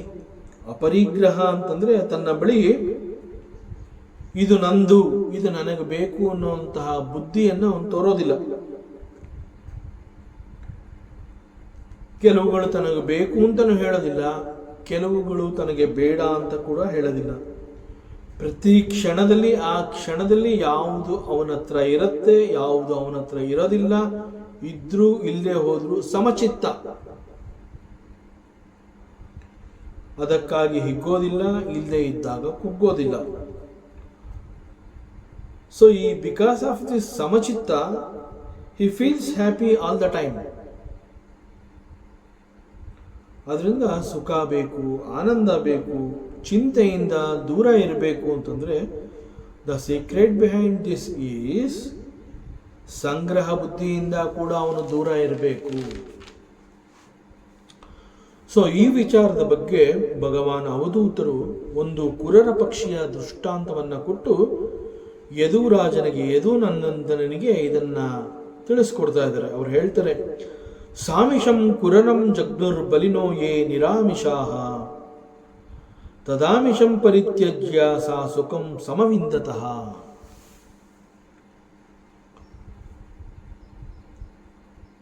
ಈ ಪಕ್ಷಿಗಳಲ್ಲಿ ಒಂದು ಕುರರ ಪಕ್ಷಿ ಅಂತ ಇದೆ. ಈ ಕುರರ ಪಕ್ಷಿಯನ್ನ ಹಂಟಿಂಗ್ ಬರ್ಡ್ ಅಂತ ಕೂಡ ಕರೀತಾರೆ. ಈ ಹಂಟಿಂಗ್ ಬರ್ಡ್ ಅಂತ ಹೇಳಿದಾಗ ಇದೇನು ತುಂಬಾ ದೊಡ್ಡ ಗಾತ್ರದ ಪಕ್ಷಿ ಅಲ್ಲ, ನೋಡೋದಕ್ಕೆ ಸಾಮಾನ್ಯ ಪಕ್ಷಿ ತರನೇ ಇರುತ್ತೆ. ಬಟ್ ಬೈ ನೇಚರ್ ಆ ಪಕ್ಷಿ, ಅದರ ಸ್ವಭಾವ ಹೇಗೆ ಅಂತಂದ್ರೆ, ಎಷ್ಟೇ ಮೇಲ್ಗಡೆ ಅದು ಹಾರ್ತಾ ಇದ್ರೂ ಕೂಡ ಕೆಳಗಡೆ ಹರಿತಾ ಇರುವಂತಹ ನದಿಯ ನೀರಿನಲ್ಲಿ ಆ ಮೀನು ಎಷ್ಟೇ ಆಳದಲ್ಲಿದ್ರೂ ಕೂಡ ಅದನ್ನು ನೋಡಿ ಗುರುತಿಸಿ ಮೇಲಿನಿಂದ ಆ ಜಾಗಕ್ಕೆ ಬಂದು ನೀರಿನಲ್ಲಿ ಮುಳುಗಿ ಆ ಹಕ್ಕಿ, ಆ ಮೀನನ್ನು ಅದು ಬೇಟೆಯಾಡಿ ಅದನ್ನು ಅದು ಆಹಾರ ಅಂತ ಹೇಳಿ ಉಪಯೋಗಿಸುತ್ತೆ. That is the nature of this ಕುರರ ಪಕ್ಷಿ.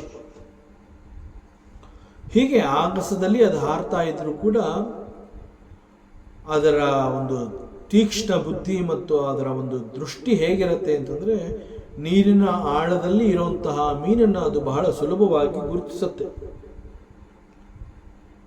ಒಮ್ಮೆ ಈ ಒಂದು ಕುರರ ಪಕ್ಷಿ ಏನ್ ಮಾಡುತ್ತೆ, ಎಲ್ಲೋ ತನಗೆ ಸಿಕ್ಕಂತಹ ಒಂದು ಮಾಂಸದ ತುಂಡನ್ನು ಕೊಕ್ಕಿನಲ್ಲಿ ಕಚ್ಚಿಕೊಂಡು ಅದು ಆಗಸದಲ್ಲಿ ಹಾರ್ತಾ ಇರುತ್ತೆ. ಬೇರೆ ಇತರ ಕೆಲವು ಪಕ್ಷಿಗಳು ಈ ಕುರರ ಪಕ್ಷಿಯ ಕೊಕ್ಕಿನಲ್ಲಿ ಇದ್ದಂತಹ ಆ ಮಾಂಸದ ತುಂಡನ್ನು ನೋಡಿ ಕುರರ ಪಕ್ಷಿಯಿಂದ ಆ ಮಾಂಸದ ತುಂಡನ್ನು ಪಡಿಬೇಕು ಅಂತ ಹೇಳಿ ಬೇರೆ ಕೆಲವು ಪಕ್ಷಿಗಳು ಅದನ್ನು ಈ ಕುರರ ಪಕ್ಷಿಯನ್ನು ಅಟ್ಯಾಕ್ ಮಾಡುತ್ತೆ. ಹೇಗಾದರೂ ಮಾಡಿ ಈ ಕುರರ ಪಕ್ಷಿಯ ಕೊಕ್ಕಿನಿಂದ ಈ ಒಂದು ಮಾಂಸದ ತುಂಡನ್ನು ನಾವು ಕಿತ್ಕೋಬೇಕು ಅಂತ ಹೇಳಿ ಅನೇಕ ಪಕ್ಷಿಗಳು ಈ ಕುರರ ಪಕ್ಷಿಯನ್ನು ಅಟ್ಯಾಕ್ ಮಾಡುತ್ತೆ. ಈ ಕುರರ ಪಕ್ಷಿಯನ್ನು ಅಟ್ಯಾಕ್ ಮಾಡಿದಾಗ ಬಿಕಾಸ್ ಆಫ್ ದಿ ಸಂಘರ್ಷ ಈ ಕುರರ ಪಕ್ಷಿಗೆ ಬಹಳ ನೋವಿನ ಸಂಕಟ ಆಗುತ್ತೆ. ಆದರೆ ಈ ವಿಚಾರದಲ್ಲಿ ಸತ್ಯ ಏನು ಅಂತಂದ್ರೆ, ಬೇರೆ ಪಕ್ಷಿಗಳು ಅಟ್ಯಾಕ್ ಮಾಡ್ತಾ ಇರುವಂತಹದ್ದು ಕುರರ ಪಕ್ಷಿಯ ಮೇಲೆಲ್ಲ, ಕುರರ ಪಕ್ಷಿಯ ಕೊಕ್ಕಿನಲ್ಲಿ ಇದ್ದಂತಹ ಒಂದು ಮಾಂಸದ ತುಂಡು. ಸೊ ಬೇರೆ ಇತರ ಯಾವ ಪಕ್ಷಿಗಳಿಗೂ ಕೂಡ ಈ ಕುರರ ಪಕ್ಷಿಯ ಮೇಲೆ ದ್ವೇಷ ಇರಲಿಲ್ಲ. ದ್ವೇಷದ ಕಾರಣದಿಂದ ಅವುಗಳು ಕುರರ ಪಕ್ಷಿಯನ್ನು ಅಟ್ಯಾಕ್ ಮಾಡ್ತಾ ಇಲ್ಲ. ದ್ವೇಷ ಇಲ್ಲ, ಆದರೂ ಅಟ್ಯಾಕ್ ನಡೀತಾ ಇದೆ ಅಂತಂದ್ರೆ it is because of the ಆ ಒಂದು ಬಾಯಿಯಲ್ಲಿ ಅದು ಕಚ್ಕೊಂಡಿದ್ದಂತಹ ಆಹಾರದ ಕಾರಣದಿಂದ. ಆಗ ಕುರರ ಪಕ್ಷಿ ಯೋಚನೆ ಮಾಡುತ್ತೆ, ಓಹೋ, ಈ ಯಾವ ಹಕ್ಕಿಗಳಿಗೂ ನನ್ನ ಮೇಲೆ ದ್ವೇಷ ಇಲ್ಲ, ವಿನಾಕಾರಣ ದ್ವೇಷ ಇಲ್ಲದೆ ಹೋದರೂ ಕೂಡ ನಾನು ಯಾಕೆ ಈ ಒಂದು ನೋವನ್ನು ಅನುಭವಿಸಬೇಕು, ಈ ಸಂಘರ್ಷದಲ್ಲಿ ನಾನು ಯಾಕೆ ಭಾಗಿಯಾಗಬೇಕು, ನನಗೆ ಯಾಕೆ ಬೇಕು ಈ ನೋವು. ಈ ಬೇರೆ ಪಕ್ಷಿಗಳೆಲ್ಲ ಅಟ್ಯಾಕ್ ಮಾಡ್ತಾ ಇರುವಂತಹದ್ದು ನನ್ನ ಕೊಕ್ಕಿನಲ್ಲಿರುವಂತಹ ಈ ಮಾಂಸದ ತುಂಡಿಗಾಗಿ. ಸೊ ಅದರಿಂದ ನನಗೆ ಈಗ ಸುಖ ಬೇಕು, ಶಾಂತಿ ಬೇಕು, ನೆಮ್ಮದಿ ಬೇಕು, ಮತ್ತು ಈ ನೋವಿನಿಂದ ನಾನು ಪಾರಾಗಬೇಕು ಅಂತಂದ್ರೆ ಈಗ ನನಗೆ ಉಳಿದಿರುವಂತಹ ಒಂದು ಏಕೈಕ ಮಾರ್ಗ ಅಂತಂದ್ರೆ ನನ್ನ ಕೊಕ್ಕಿನಲ್ಲಿ ಇರುವಂತಹ ಮಾಂಸದ ತುಂಡನ್ನು ನಾನು ಬಿಟ್ಕೊಡುವಂತಹದ್ದು. ಸೊ ಇದು ನನಗೆ ಬೇಡ ಅಂತ ಹೇಳಿ ನಾ ಇದನ್ನು ಬಿಟ್ಕೊಟ್ರೆ ನನಗೆ ಅಪರಿಮಿತವಾದಂತಹ ಒಂದು ಸುಖ, ಸಂತೋಷ, ಆನಂದ, ನೆಮ್ಮದಿ ಇವೆಲ್ಲ ನನಗೆ ಸಿಗತ್ತೆ. ಯಾವ ಪಕ್ಷಿಗಳು ಕೂಡ ನನ್ನನ್ನು ಅಟ್ಯಾಕ್ ಮಾಡೋದಿಲ್ಲ ಅಂತ ಹೇಳಿ ಈ ಕುರರ ಪಕ್ಷಿ ಏನು ಮಾಡುತ್ತೆ, ತನ್ನ ಬಾಯಿಯಲ್ಲಿದ್ದಂತಹ ಮಾಂಸದ ತುಂಡನ್ನು ಬಿಟ್ಕೊಟ್ಬಿಡತ್ತೆ. ಯಾವಾಗ ಮಾಂಸದ ತುಂಡು ಈ ಕುರರ ಪಕ್ಷಿಯ ಬಾಯಿಯಿಂದ ಕೆಳಗಡೆ ಜಾರಿ ಬೀಳುತ್ತೆ, ಆ ಕ್ಷಣದಲ್ಲಿ ಅದು ಆಕ್ರಮಣದಿಂದ ಪಾರಾಗಿ ಸುಖಿಯಾಯಿತು. ಬೇರೆ ಎಲ್ಲ ಪಕ್ಷಿಗಳು ಮತ್ತೆ ಆ ಜಾರಿ ಬಿದ್ದಂತಹ ಮಾಂಸದ ತುಂಡಿಗಾಗಿ ಅದರ ಹಿಂದೆ ಓಡ್ತು. ಕುರರ ಪಕ್ಷಿ ಸ್ವತಂತ್ರವಾಯಿತು. ಸೊ ಭಗವಾನ್ ದತ್ತಾತ್ರೇಯ ಹೇಳ್ತಾ ಇದ್ದಾರೆ, ಅತಿಯಾಗಿ ಸಂಗ್ರಹ ಮಾಡೋದ್ರಿಂದ ಅನಾವಶ್ಯಕವಾಗಿ ನಾವು ಆಪತ್ತನ್ನು ಮೈ ಮೇಲೆ ಎಳ್ಕೊಂಡಂಗಾಗತ್ತೆ. So sometimes we have to let go the ಸಂಗ್ರಹ ಬುದ್ಧಿ. ಅದರಿಂದ ಇಂತಹ ಒಂದು ಪಾಠವನ್ನು ನಾನು ಕುರರ ಪಕ್ಷಿಯಿಂದ ಕಲಿತೆ.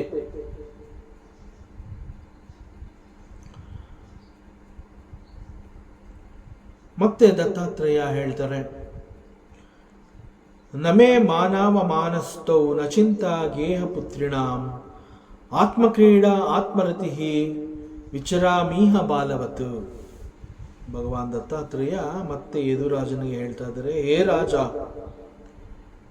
ಕೇಳೋನಾಗು, ಕೇಳಿಸ್ಕೋ. ಒಮ್ಮೆ I was watching A small child. ನಾನು ಒಂದು ಮಗುವನ್ನು ಬಹಳ ಹತ್ತಿರದಿಂದ ನೋಡ್ತಾ ಇದ್ದೆ.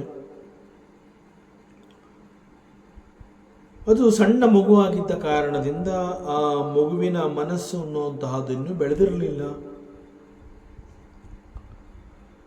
ಯಾವಾಗ ಮನಸ್ಸು ಅನ್ನುವಂತಹದ್ದು ಬೆಳೆದಿರೋದಿಲ್ಲ, ಆಗ ಆ ಮಗುವಿಗೆ ದೆರ್ ಈಸ್ ನೋ ಮಾನ ಅಂಡ್ ನೋ ಅಪಮಾನ. ಈ ಮಾನ ಮತ್ತು ಅಪಮಾನ ಅನ್ನುವಂತಹದ್ದು ಯಾವಾಗ ಗೊತ್ತಾಗತ್ತೆ ಅಂತಂದ್ರೆ ವೆನ್ ಇಟ್ ಸ್ಟಾರ್ಟ್ಸ್ ಜಡ್ಜಿಂಗ್. ಬೆಳೆದಂತಹ ಮನಸ್ಸು ಪ್ರತಿಯೊಂದನ್ನ ಅಳದು ತೂಗಿ ನೋಡುತ್ತೆ. ಮನಸ್ಸಿನ ಸ್ವಭಾವವೇ ಅದು, ಪ್ರತಿಯೊಂದನ್ನ ವಿಶ್ಲೇಷಣೆ ಮಾಡ್ತಾ ಹೋಗುತ್ತೆ. ಬಟ್ ಸಣ್ಣ ಮಗು ಅಂತ ಹೇಳಿದಾಗ, ಸಣ್ಣ ಮಗುವನ್ನು ನಾನು ನೋಡ್ತಾ ಇದ್ದಾಗ ಅಲ್ಲಿ ಆ ಮಗುವಿನಲ್ಲಿ ಮನಸ್ಸು ಅನ್ನುವಂತಹದ್ದು ಬೆಳೆದಿರೋದಿಲ್ಲ. ಸೊ ಆಗ ಅಂತಹ ಮಗು ಇಟ್ ವಿಲ್ ನಾಟ್ ಜಡ್ಜ್. ಸಣ್ಣ ಮಗು ತಾನೇ ತನ್ನಲ್ಲಿ ಸಮಾಧಾನದಿಂದ ನಿಶ್ಚಿಂತವಾಗಿರುತ್ತೆ. ಅಂತಹ ಮಗುವನ್ನ ನಾವು ಒಂದು ಸುಂದರವಾದ ತೊಟ್ಟಿಲಿನಲ್ಲಿ ಹಾಕಿ ತೂಗಿದ್ರೂ ನಿದ್ದೆ ಮಾಡುತ್ತೆ. ನೆಲದ ಮೇಲೆ ಒಂದು ಚಾಪೆ ಹಾಕಿ ಬಟ್ಟೆ ಹಾಕಿ ಅದರ ಮೇಲೆ ಮಲಗಿಸಿದ್ರು ಕೂಡ ಮಗು ಸುಖವಾಗಿ ನಿದ್ರೆ ಮಾಡುತ್ತೆ. ನಾನು ಸುಂದರವಾದ ತೊಟ್ಟಿಲಿನಲ್ಲಿ ಮಲಗಿದ್ದೀನ ಅಥವಾ ನಾನು ಒಂದು ಚಾಪೆಯ ಮೇಲೆ ಮಲಗಿದ್ದೀನ ಅನ್ನುವಂತಹ ಚಿಂತೆ ಮಗುಗಿಲ್ಲ. ಸುಂದರವಾದ ತೊಟ್ಟಿಲು ಹಾಗೂ ಆ ಚಾಪೆ both are same for the ಮಗು. ಸೊ ಮಗುವಿನ ದೃಷ್ಟಿಯಲ್ಲಿ ಒಂದು ವ್ಯತ್ಯಾಸವೇ ಇಲ್ಲ. ಎರಡೂ ಕಡೆಗಳಲ್ಲೂ ಕೂಡ ಅದು ಸಂತೋಷವಾಗಿರುತ್ತೆ. ತೊಟ್ಟಲು ಮಲಗಿಸಿದ್ರೂ ಸಂತೋಷವಾಗಿರುತ್ತೆ, ಒಂದು ಚಾಪೆಯ ಮೇಲೆ ಮಲಗಿಸಿದ್ರು ಕೂಡ ಅದು ಸಂತೋಷವಾಗಿರುತ್ತೆ. How is it possible? ಇದು ಹೇಗೆ ಸಾಧ್ಯ ಅಂತಂದ್ರೆ, ಬಿಕಾಸ್ ಆ ಮಗು ಆ ಒಂದು ಮುಗ್ಧತೆಯಲ್ಲಿ ತಾನು ಇರುತ್ತೆ. ಮುಗ್ಧತೆ ಅಂತಂದ್ರೆ ಪ್ರಪಂಚದ ಯಾವುದರ ಚಿಂತೆ ಎನ್ನುವಂತಹದ್ದು ಕೂಡ ಮಗುವಿಗೆ ಇಲ್ಲ. ದ ಬ್ಯೂಟಿ ಆಫ್ ಇನ್ನೋಸೆನ್ಸ್ ಅಂತ ನಾವೇನು ಹೇಳ್ತೀವಿ, ಅದು ಆ ಒಂದು ಮುಗ್ಧತೆ ಅಂತ ಕರಿತೀವಿ ಅದನ್ನ. ಅದು ಹೇಗೆ ಅಂತಂದ್ರೆ, ಯಾವ ಕ್ಷಣದಲ್ಲಿ ಮಗು ತನ್ನಲ್ಲಿ ಆ ಒಂದು ಇನ್ನೋಸೆನ್ಸ್ನ ಗುರುತಿಸುತ್ತೆ, ಆ ಕ್ಷಣದಲ್ಲಿ it loses it's innocence. That means ಆ ಮಗುವಿನಲ್ಲಿ ಮನಸ್ಸು ಅನ್ನುವಂತಹದ್ದು ಬೆಳೆಯೋದಕ್ಕೆ ಪ್ರಾರಂಭವಾಯಿತು ಅಂತ ಅರ್ಥ. ಮನಸ್ಸು ಬೆಳೀತಾ ಇದೆ ಅನ್ನುವುದರ ಮೊದಲ ಲಕ್ಷಣ ಆ ಮಗು ತನ್ನಲ್ಲಿ ಇದ್ದಂತಹ ಅಥವಾ ಇರುವಂತಹ ಇನ್ನೋಸೆನ್ಸ್ನ ಗುರುತಿಸುವ ಕ್ರಿಯೆಯಲ್ಲಿ ತಾನು ತೊಡಗುತ್ತೆ. ಬಟ್ ಆ ಕ್ಷಣದಲ್ಲಿ ಇಲ್ಲಿ ನೋ ಮೋರ್ ಇನ್ನೋಸೆನ್ಸ್.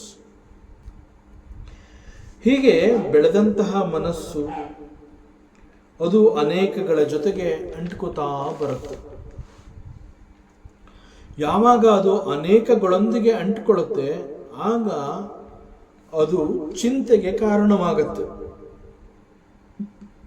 ಅದನ್ನೇ ಇಲ್ಲಿ ಭಗವಾನ್ ದತ್ತಾತ್ರೇಯ ಹೇಳ್ತಾ ಇದ್ದಾರೆ, ಪ್ರಪಂಚದಲ್ಲಿ ಕೇವಲ ಇಬ್ಬರು ಮಾತ್ರ ಚಿಂತೆಯಿಂದ ಮುಕ್ತರಾಗಿದ್ದಾರೆ. ಇಡೀ ಪ್ರಪಂಚದಲ್ಲಿ ಯಾರು ಹೀಗೆ ಚಿಂತೆಯಿಂದ ದೂರವಾಗಿದ್ದಾರೆ ಅಂತಂದ್ರೆ ಓನ್ಲಿ 2 persons. ಒಂದು ಮಗು, ಮತ್ತೊಬ್ಬ ಗುಣಾತೀತ ಯೋಗಿ. ಇವರಿಬ್ಬರೂ ಕೂಡ ಸದಾಕಾಲ ಪರಮ ಆನಂದದಲ್ಲಿ ಇರ್ತಾರೆ. ಯಾಕೆ ಅಂತಂದ್ರೆ ಒಂದು ಮಗುವಿನಲ್ಲಿ ಹೇಗೆ ಮನಸ್ಸು ಅನ್ನುವಂತಹದ್ದು ಬೆಳೆದಿರೋದಿಲ್ಲ, ಆ ಕಾರಣದಿಂದ ಮನಸ್ಸಿನಲ್ಲಿ ಆ ಒಂದು ಇನ್ನೋಸೆನ್ಸ್ ಇರುತ್ತೆ. ಆ ಇನ್ನೋಸೆನ್ಸ್ ಇರೋದ್ರಿಂದ ಮಗುವಿನಲ್ಲಿ ವಿಶ್ಲೇಷಣೆ ಮಾಡುವಂತಹ ಬುದ್ಧಿ ಇಲ್ಲದೆ ಇರೋದ್ರಿಂದ ಅದು ಸದಾಕಾಲ ಸುಖವಾಗಿರುತ್ತೆ. ಅದೇ ರೀತಿ ಒಬ್ಬ ಗುಣಾತೀತ ಯೋಗಿ ಅಂತ ಹೇಳಿದಾಗ ಆ ಯೋಗಿಯಲ್ಲಿ ಮನಸ್ಸು ಬೆಳೆದಿದ್ರು ಕೂಡ because of the matured mind, ಯಾವುದನ್ನು ಕೂಡ ಆ ಯೋಗಿ ತುಲನೆ ಮಾಡದೆ ಸಮಚಿತ್ತದಿಂದ ಎಲ್ಲವನ್ನ ಸ್ವೀಕರಿಸುವಂತಹ ಸ್ವೀಕಾರ ಬುದ್ಧಿಯನ್ನು ತನ್ನಲ್ಲಿ ಇಟ್ಕೊಂಡಿರೋದ್ರಿಂದ he is also happy all the time. ಇಂತಹ ಒಂದು ಮುಗ್ಧತೆಯ ರಹಸ್ಯವನ್ನ ನಾನು ಒಂದು ಸಣ್ಣ ಮಗುವಿನಿಂದ ಕಲಿತೆ ಅಂತ ಹೇಳ್ತಾರೆ. ದ್ವಾವೇವ ಚಿಂತೆಯ ಮುಕ್ತ ಪರಮಾನಂದ ಆಪ್ಲುತೌ ಯೋ ವಿಮುಗ್ಧೋ ಜಡೋ ಬಾಲೋ ಯೋ ಗುಣೇಭ್ಯ ಪರಂಗತಃ. ಒಂದು ಮಗು ಅಂತ ಹೇಳಿದಾಗ ಮಗುವಿನಲ್ಲಿ ಕೇವಲ ಮುಗ್ಧತೆಯನ್ನು ಮಾತ್ರ ನಾವು ಗುರುತಿಸಬಹುದು. ಇನ್ಫ್ಯಾಕ್ಟ್ ಆ ಮಗುವಿಗೆ ನಾನು ತುಂಬಾ ಮುಗ್ಧ ಅಥವಾ ನಾನು ತುಂಬಾ ಇನ್ನೋಸೆಂಟ್ ಅನ್ನುವಂತಹದ್ದು ಕೂಡ ಆ ಮಗುವಿಗೆ ಗೊತ್ತಿಲ್ಲ. ಮಗು ಕೇವಲ ಮಗುವಾಗಿ ಮಾತ್ರ ಇರೋದಕ್ಕೆ ಸಾಧ್ಯ. ಈ ಕಾರಣದಿಂದ ಆ ಮಗುವಿನಲ್ಲಿ ಹಮ್ಮು ಬಿಮ್ಮು ಅನ್ನುವಂತಹ ಯಾವುದೂ ಕೂಡ ಇಲ್ಲ. ತುಲನೆ ಮಾಡಿ ನೋಡುವಂತಹ ಮನಸ್ಸು ಕೂಡ ಮಗುವಿನಲ್ಲಿ ಬೆಳೆದಿರೋದಿಲ್ಲ. ಯಾವುದು ಒಳ್ಳೆಯದು, ಯಾವುದು ಕೆಟ್ಟದು, ಯಾವುದು ಮಾನ, ಯಾವುದು ಅಪಮಾನ, ಯಾವುದು ಸರಿ, ಯಾವುದು ತಪ್ಪು, ಹೀಗೆ ಯಾವುದೂ ಕೂಡ ಗೊತ್ತಿಲ್ಲ. ಮಗುವಿನಲ್ಲಿ ಅಷ್ಟೊಂದು ಮುಗ್ಧತೆ ಇರುತ್ತೆ. ಉದಾಹರಣೆಗೆ, ಒಂದು ಮಗುವನ್ನ ನಾವು ಎತ್ತರದ ಒಂದು ಕಟ್ಟೆ ಮೇಲೆ ನಿಲ್ಲಿಸಿ ಆ ಮಗುವನ್ನ ನೀನು ಜಂಪ್ ಮಾಡು, ನಾ ಹಿಡ್ಕೋತೀನಿ ಅಂತಂದ್ರೆ ಮಗು ಯೋಚನೆ ಮಾಡೋದಿಲ್ಲ. ಅಪ್ಪ ನನ್ನ ಕ್ಯಾಚ್ ಹಿಡಿತೀನಿ ಅಂತ ಹೇಳ್ತಾ ಇದ್ದಾನೆ, ಸೊ ಐ ವಿಲ್ ಜಂಪ್. ಬಹುಶಃ ಇಂತಹ ಒಂದು ಪರೀಕ್ಷೆಯಲ್ಲಿ ಕೇವಲ ಮಗು ಮಾತ್ರ ಜಂಪ್ ಮಾಡುತ್ತೆ, ಬೇರೆ ಇನ್ಯಾವ ಮನುಷ್ಯ ಕೂಡ ಇಂತಹ ಒಂದು ರಿಸ್ಕ್ನ ತಗೊಳ್ಳೋದಕ್ಕೆ ಸಾಧ್ಯ ಇಲ್ಲ. ಯಾಕೆ ಅಂತಂದರೆ ಬಿಕಾಸ್ ಆಫ್ ದಟ್ ಮುಗ್ಧತೆ, ಬಿಕಾಸ್ ಆಫ್ ದಟ್ ಇನ್ನೋಸೆನ್ಸ್.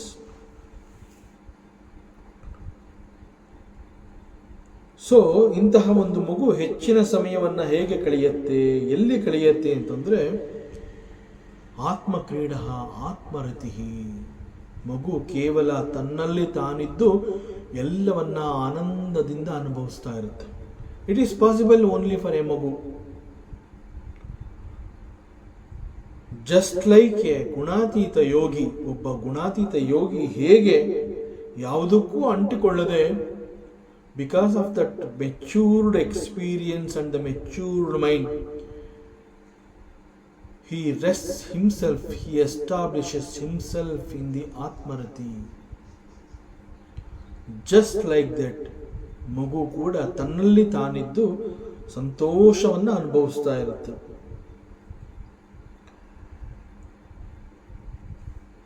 ಒಬ್ಬ ಯೋಗಿ ಹೇಗೆ ಆ ಒಂದು ಮುಗ್ಧತೆಯನ್ನು ಕಾಪಾಡಿಕೊಂಡಿರ್ತಾನೆ ಅಂತಂದರೆ, ಒಬ್ಬ ಯೋಗಿ ಅಥವಾ ಸನ್ಯಾಸಿ ಅಂತ ಹೇಳಿದಾಗ ಅವನು ಆಹಾರಕ್ಕಾಗಿ ಭಿಕ್ಷೆಯನ್ನು ಮಾಡ್ತಾನೆ. ಭಿಕ್ಷಾಟನೆಯ ಮೂಲಕ ಅವನು ಆಹಾರವನ್ನು ಸಂಗ್ರಹ ಮಾಡ್ತಾನೆ, ಆಹಾರವನ್ನು ಸ್ವೀಕರಿಸ್ತಾನೆ. ಕೆಲವು ಬಾರಿ ಈ ಸನ್ಯಾಸಿ ಆನೆ ಭಿಕ್ಷು, ಅವನು ಯಾಚಿಸಿದ ಮೊದಲನೇ ಮನೆಯಲ್ಲಿ ಅವನಿಗೆ ಸಾಕಾಗುವಷ್ಟು ಒಂದು ಆಹಾರ ಸಿಗಬಹುದು. ಅನೇಕ ಸಂದರ್ಭಗಳಲ್ಲಿ ಎಷ್ಟೇ ಸುತ್ತಿದ್ರೂ ಕೂಡ ಒಂದು ತುತ್ತು ಅನ್ನ ಆಹಾರ ಸಿಗದೇ ಇರುವಂತಹ ಸಾಧ್ಯತೆಗಳು ಕೂಡ ಅವನಿಗಾಗಿರುತ್ತೆ. ಸೊ ಬಹಳ ಬೇಗ ಅನ್ನ ಸಿಕ್ತು ಅಂತ ಹೇಳಿ ಅವನು ಸಂತೋಷ ಪಡೋದಿಲ್ಲ, ಅಥವಾ ಸಾಕಷ್ಟು ನಾನು ಸುತ್ತಿದ್ರು ಎಲ್ಲೂ ಕೂಡ ನನಗೆ ಒಂದು ತುತ್ತು ಅನ್ನ ಸಿಗಲಿಲ್ಲ ಅಂತ ಹೇಳಿ ಅವನು ಯಾರನ್ನೂ ದೂಷಿಸೋದಿಲ್ಲ. ಎಲ್ಲವನ್ನ ಸಮಚಿತ್ತದಿಂದ ಸ್ವೀಕರಿಸ್ತಾನೆ. ಇಂತಹ ಯೋಗಿಯನ್ನ ಗುಣಾತೀತ ಯೋಗಿ ಅಂತ ಕರೀತಾರೆ. And he continuous. ಅವಧೂತ ಹೇಳ್ತಾನೆ, ಕ್ವಚಿತ್ ಕುಮಾರಿ ತ್ವಾತ್ಮಾನಂ ವೃಣಾನಾನ್ ಗೃಹಮಾಗತಾನ್ ಸ್ವಯಂ ತಾನರ್ಹ ಯಾಮಾಸ ಕ್ವಾಪಿ ಆತೇಷು ಬಂಧುಷು. ಬ್ರಾಹ್ಮಣ ಅವಧೂತ ದತ್ತಾತ್ರೇಯ ಒಬ್ಬಳು ಕನ್ಯೆಯ ಕುಮಾರಿಯ ಉದಾಹರಣೆಯನ್ನು ಕೊಟ್ಟು ಯದುರಾಜನಿಗೆ ತಾನು ಅವಳಿಂದ ಏನು ಕಲಿತೆ ಎನ್ನುವಂತಹದ್ದನ್ನು ವಿವರಿಸ್ತಾ ಇದ್ದಾನೆ. Here he narrates A story. ಒಬ್ಬಳು ಕನ್ಯೆ ಕುಮಾರಿಯ ಕಥೆಯನ್ನು ಅವನು ಹೇಳ್ತಾನೆ. ಇಲ್ಲಿ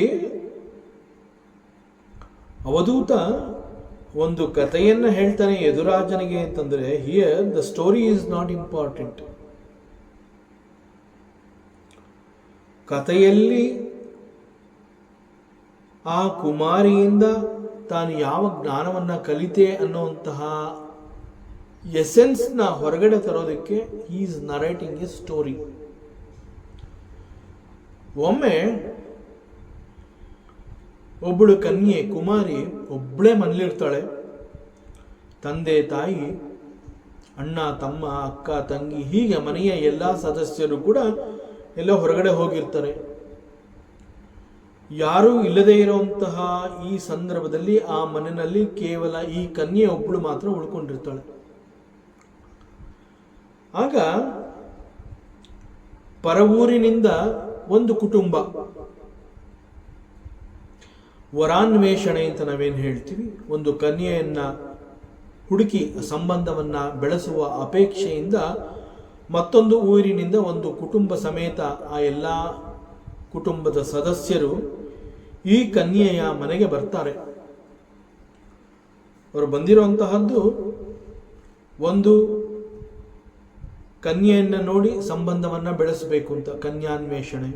ಮತ್ತೊಂದು ಆ ಮನೆಯ ಪರಿಸ್ಥಿತಿ ಹೇಗಿದೆ, ನಾವು ಈ ಮನೆಯವರೊಂದಿಗೆ ಸಂಬಂಧವನ್ನ ಮುಂದುವರಿಸಬಹುದಾ ಅಂತ ತಿಳ್ಕೊಳ್ಳೋದಕ್ಕೆ ಪರವೂರಿನ ಒಂದು ಕುಟುಂಬ ಈ ಕನ್ಯೆಯ ಮನೆಗೆ ಬರ್ತಾರೆ.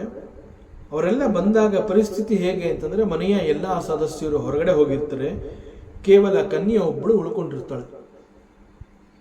ದಿಸ್ ಇಸ್ ಕಾಲ್ಡ್, ಈ ಒಂದು ಸಂದರ್ಭವನ್ನು ಕನ್ಯಾವರಣ ಆರ್ ಕನ್ಯಾನ್ವೇಷಣೆ ಅಂತ ಹೇಳ್ತಾರೆ. ಸೊ ಅವರೆಲ್ಲ ಬರ್ತಾರೆ, ಬಂದವ್ರನ್ನ ಇವಳು ಸ್ವಾಗತಿಸ್ತಾಳೆ. ಮತ್ತು ಬಂದಿರುವಂತಹದ್ದು ಯಾಕೆ ಎನ್ನುವಂತಹ ವಿಚಾರ ಕೂಡ ಆ ಕನ್ಯೆಗೆ ಗೊತ್ತಾಗತ್ತೆ. ಸೊ ಬಂದ ಕಾರಣ ಗೊತ್ತಾಗಿರೋದ್ರಿಂದ ಮನೆಯ ಹಿರಿಯವರು ಬರೋವರೆಗೂ ಇವರು ಇಲ್ಲೇ ಇರ್ತಾರೆ ಎನ್ನುವಂತಹದ್ದು ಆ ಕನ್ಯೆಗೆ ಗೊತ್ತಾಗತ್ತೆ. ಸೊ ಬಂದ ಅತಿಥಿಗಳಿಗೆ ಭೋಜನದ ವ್ಯವಸ್ಥೆ ಆಗಬೇಕು. ಹೀಗಾಗಿ ಆ ಅತಿಥಿಗಳನ್ನ ಗಮನಿಸಬೇಕಾಗಿರುವಂತಹದ್ದು ಈ ಕುಮಾರಿಯ ಜವಾಬ್ದಾರಿ ಆಗಿರುತ್ತೆ, ಕರ್ತವ್ಯ ಆಗಿರುತ್ತೆ. ಅಂಡ್ ಅವಧೂತ ಕಂಟಿನ್ಯೂಸ್, ಹೇ ಯದುನಂದನ, ಕೇಳುವನಾಗು, ಕೇಳಿಸ್ಕೋ. ಮನೆಗೆ ಬಂದಿರುವಂತಹ ಅತಿಥಿಗಳಿಗೆ ಭೋಜನದ ವ್ಯವಸ್ಥೆ ಆಗಬೇಕು. ಮತ್ತು ಮನೆಯಲ್ಲಿ ಬೇರೆ ಯಾರು ಇಲ್ಲದ ಕಾರಣ ಈ ಕನ್ಯೆಯೇ ಆ ಕೆಲಸವನ್ನ ಮಾಡಬೇಕಾಗಿ ಬರುತ್ತೆ. ಆದ್ರಿಂದ ಅವಳೇನ್ ಮಾಡ್ತಾಳೆ, ಬಂದವ್ರನ್ನ ಮನೆಯಲ್ಲಿ ಒಂದ್ ಕಡೆ ಕೂಡಿಸಿ ಅವಳು ಮನೆಯ ಒಳಗಡೆ ಹೋಗಿ ಭತ್ತ ಕುಟ್ಟುವಂತಹ ಕೆಲಸವನ್ನ ಮಾಡ್ತಾಳೆ. ಭತ್ತ ಕುಟ್ಟಿ ಅಕ್ಕಿಯನ್ನ ಹೊರತೆಗೆದು ಅನ್ನವನ್ನ ಮಾಡಿ ಆಹಾರವನ್ನ ಸಿದ್ಧಪಡಿಸಬೇಕು. ಸೊ ಹಾಗಾಗಿ ಭತ್ತ ಕುಟ್ಟುವಂತಹ ಕೆಲಸವನ್ನ ಮಾಡ್ತಾಳೆ. ಆದ್ರೆ ಆ ಕುಮಾರಿ ಕನ್ಯೆ ಏನ್ ಮಾಡ್ತಾಳೆ, ಕೈ ತುಂಬ ಶಂಖದ ಬಳೆಗಳನ್ನ ಹಾಕೊಂಡಿರ್ತಾಳೆ. ಸೊ ಕೈ ತುಂಬ ಶಂಖದ ಬಳೆಗಳನ್ನ ಹಾಕೊಂಡು ಭತ್ತವನ್ನ ಕುಟ್ಟುವಂತಹ ಸಂದರ್ಭದಲ್ಲಿ ಏನಾಗತ್ತೆ, ಅವಳು ಧರಿಸಿದ ಬಳೆ ಒಂದಕ್ಕೊಂದು ತಗಲಿ ಶಬ್ದವನ್ನ ಉಂಟು ಮಾಡುತ್ತೆ. ಆಗ ಇವಳು ಯೋಚನೆ ಮಾಡ್ತಾಳೆ, ಬಂದಿರುವಂತಹ ಅತಿಥಿಗಳು ಕನ್ಯೆ ಮತ್ತು ಮನೆಯ ಪರಿಸ್ಥಿತಿಯನ್ನ ಅವಲೋಕಿಸೋದಕ್ಕೆ ಬಂದಿದ್ದಾರೆ. ಸೊ ಈಗ ನಾನು ಭತ್ತ ಕುಟ್ತಾ ಇರೋದ್ರಿಂದ ಬಳೆಗಳು ಶಬ್ದ ಮಾಡ್ತಾ ಇದೆ. ಬಳೆಗಳು ಶಬ್ದ ಮಾಡ್ತಾ ಇರೋದ್ರಿಂದ ಭತ್ತವನ್ನ ಕುಟ್ತಾ ಇದ್ದಾಳೆ ಅಂತ ಅವರಿಗೆ ಗೊತ್ತಾಗತ್ತೆ. ಸೊ ಅವಾಗ ಅವ್ರ ಯೋಚನೆ ಏನು ಅಂತಂದ್ರೆ, ಮನೆಯಲ್ಲಿ ಆಳು ಕಾಳಿನ ವ್ಯವಸ್ಥೆ ಇಲ್ಲ. ಸೊ ಮನೆಯಲ್ಲಿ ಆಳು ಕಾಳಿನ ವ್ಯವಸ್ಥೆ ಇಲ್ಲ ಅಂತಂದ್ರೆ ಬಹುಶಃ ಇವರು ಸ್ಥಿತಿವಂತರಲ್ಲ ಅಂತ ಏನಾರು ಅವ್ರು ತಿಳ್ಕೊಂಡ್ಬಿಡ್ತಾರೆ. ಇಂತಹ ಸೂಕ್ಷ್ಮ ಅವರ ಅರಿವಿಗೆ ಬರಬಾರದು ಅಂತ ಹೇಳಿ ಅವಳು ಏನ್ ಮಾಡ್ತಾಳೆ, ಆ ಕುಮಾರಿ ತನ್ನ ಕೈಯಲ್ಲಿದ್ದ ಎಲ್ಲ ಶಂಖದ ಬಳೆಗಳನ್ನ ಅಂತಂದ್ರೆ ಗಾಜಿನ ಬಳೆಗಳನ್ನ ತೆಗೆದು ಕೇವಲ ಒಂದೊಂದು ಕೈಯಲ್ಲಿ ಎರಡೆರಡು ಬಳೆ ಇರುವಂತೆ ಧರಿಸಿ ಮತ್ತೆ ಭತ್ತವನ್ನ ಕುಟ್ಟುವಂತಹ ಕೆಲಸವನ್ನ ಮುಂದುವರಿಸ್ತಾಳೆ. ಆ ಎರಡೆರಡು ಬಳೆಗಳಿದ್ರೂ ಕೂಡ ಅದು ಶಬ್ದವನ್ನು ಉಂಟು ಮಾಡುತ್ತೆ. ಹಾಗೆ ಇವಳು ಮತ್ತೆ ಯೋಚನೆ ಮಾಡ್ತಾಳೆ, ಓಹೋ, ಈ ಎರಡೆರಡು ಬಳೆಗಳಿದ್ರೂ ಕೂಡ ಶಬ್ದ ಮಾಡತ್ತೆ. ಸೊ ನಾ ಯಾವ ವಿಚಾರವನ್ನು ಮುಚ್ಚಿಡಬೇಕು ಅಂತ ಅನ್ಕೋತೀನಿ ಅದು ಅವರಿಗೆ ಗೊತ್ತಾಗತ್ತೆ. ಆದ್ರಿಂದ ಈಗ ನಾನು ನನ್ನ ಒಂದೊಂದು ಕೈಯಲ್ಲಿ ಒಂದೊಂದೇ ಬಳೆ ಇರೋ ಹಾಗೆ ಮಾಡ್ತೀನಿ ಅಂತ ಹೇಳಿ ಒಂದೊಂದೇ ಬಳೆ ಅವಳ ಕೈಯಲ್ಲಿ ಉಳಿಯುವಂತೆ ಮಾಡಿ ಭತ್ತವನ್ನ ಕುಟ್ಟೋದಕ್ಕೆ ಪ್ರಾರಂಭ ಮಾಡ್ತಾಳೆ. ಅವಳು ಒಂದೊಂದೇ ಬಳೆ ಕೈಯಲ್ಲಿ ಇಟ್ಕೊಂಡು ಭತ್ತವನ್ನ ಕುಟ್ಟಿದಾಗ ಅಲ್ಲಿ ಶಬ್ದ ಉಂಟಾಗಲಿಲ್ಲ. ಆಗ ಬಹಳ ಸುಲಭವಾಗಿ ಭತ್ತವನ್ನ ಕುಟ್ಟಿ ಅಕ್ಕಿಯನ್ನ ಹೊರತೆಗೆದು ಆಹಾರವನ್ನು ಸಿದ್ಧಪಡಿಸ್ತಾಳೆ. ಇಷ್ಟೆಲ್ಲ ಆಗೋದಕ್ಕೆ ಮುಖ್ಯ ಕಾರಣ ಏನು ಅಂತಂದ್ರೆ, ಕೈಯಲ್ಲಿ ಉಳಿದಂತಹ ಒಂದೊಂದೇ ಬಳೆ.